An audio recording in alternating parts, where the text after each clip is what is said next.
in a response to gay bullying.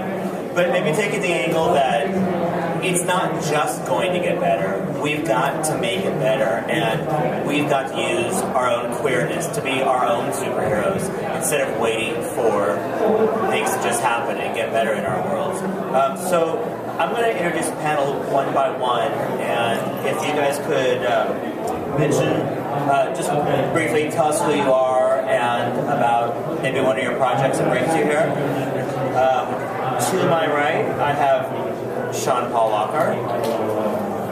Hi, I'm Sean, and I am an actor, blog writer, gay porn producer, business owner. I'm in a film called Chillerama and Judas Kiss right now, and I got another couple coming out pretty soon here. I just got an option for my book and my film based on my book, and launched a new website called SeanPaulLockhart.com. And we have Sean Z next to him. Hey, some of you know me. No. I am a comic creator and also the founder of BitCon. This is year 2 of the show, and I'm glad to be here. What's your comic, Sean? I do produce a comic called Myth, which unfortunately I haven't been at my booth today, but I promise I'll make up that time tomorrow. Find out more about it then. And we have Jody Wheeler next to him. Hi, I'm a writer and a producer and one of the people that makes this thing happen. And I'm actually in charge of the panels. So if you don't like it, you can yell at me later. Okay. And we have PK E-Self. Hi, sir. Oh, thank you. Thank you. I'm a comic creator, writer, and producer. I work with Jody at dorky.com writing reviews and articles, and then they also help to publish the comic, my comic, Junkyard Angels. And then I also work for Sean and Jody putting this together.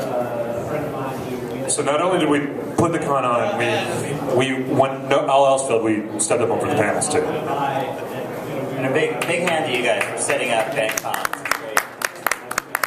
So I want to find out, if we're talking about things not just getting better and making things get better, I want to talk to you about what comic books or genre films inspired you to make your own life better and to become a hero in your own life.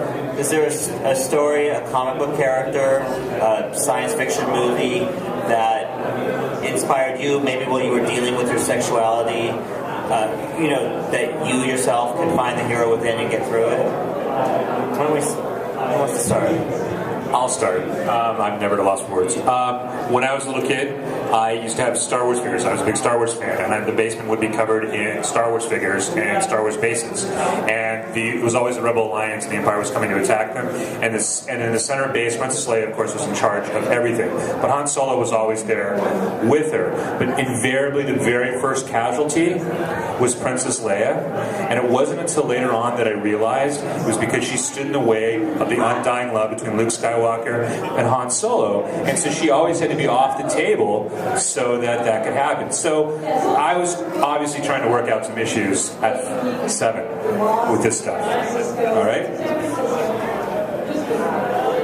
For me, it was, I have to say, the comic book Love and Rockets from the Hernandez brothers. It was the first time that I had seen anything queer with people of color. And it just was very matter of fact. There was no dealing with coming out or suicide per se. They were just characters who were friends, family, loved ones, and it was just portrayed like everyday life. And for me, that was big at the time because I had a lot of stereotypes in my young mind about what I thought gay looked like, and I didn't think gay looked like me. I always thought gay was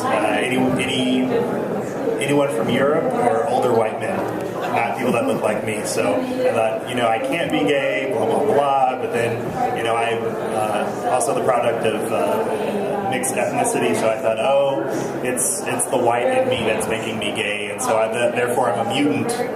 So I had to deal with all of those issues. So that comic sort of informed it, letting me know that I was okay. And then later on, obviously, the X-Men comics was a big sort of proponent of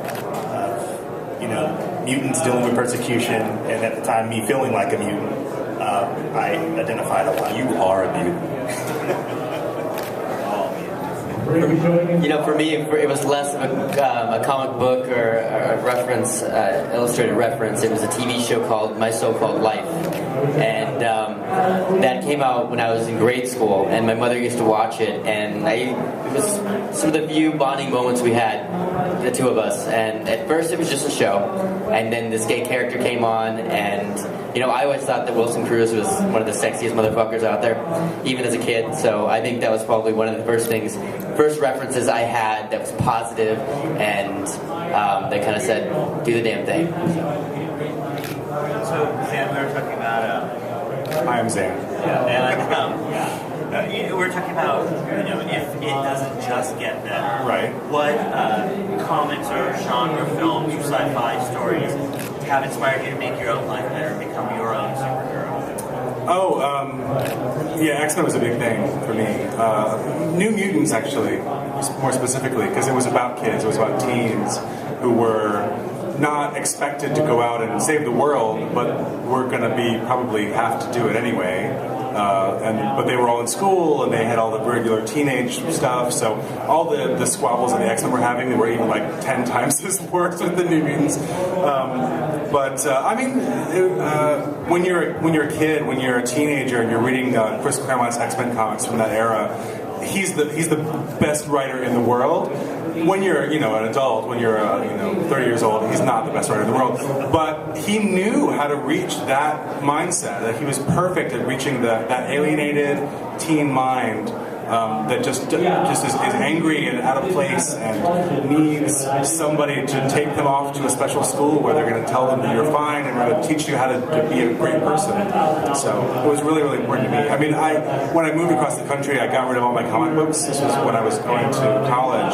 I saved one, and it was a New Mutants comic book. It was the teen suicide comic. Yeah, they know it's about a kid who is a mutant, and the only thing he can do is just not very good in battle. He can make light sculptures, and so he gets harassed and he kills himself.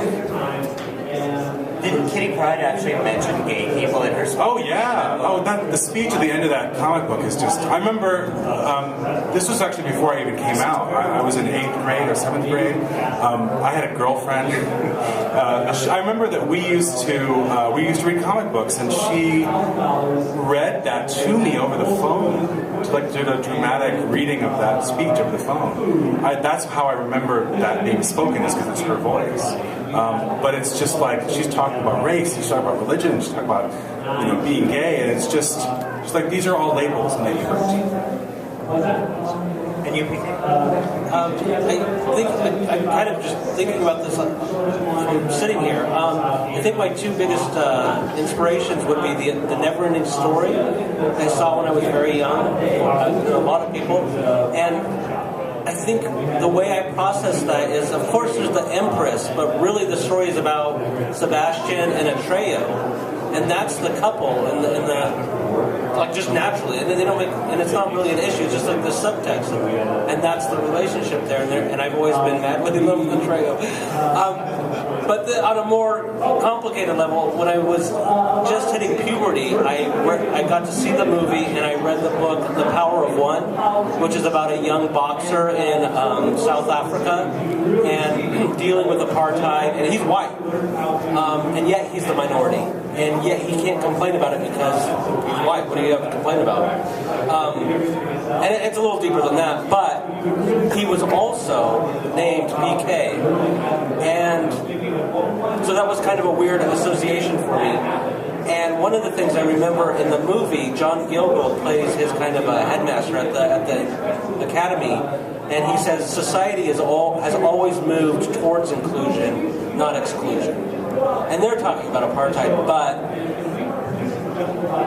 the other side of that is that character, all of the characters in that are constantly making that a reality, despite the fact that in the context of the story it will never happen.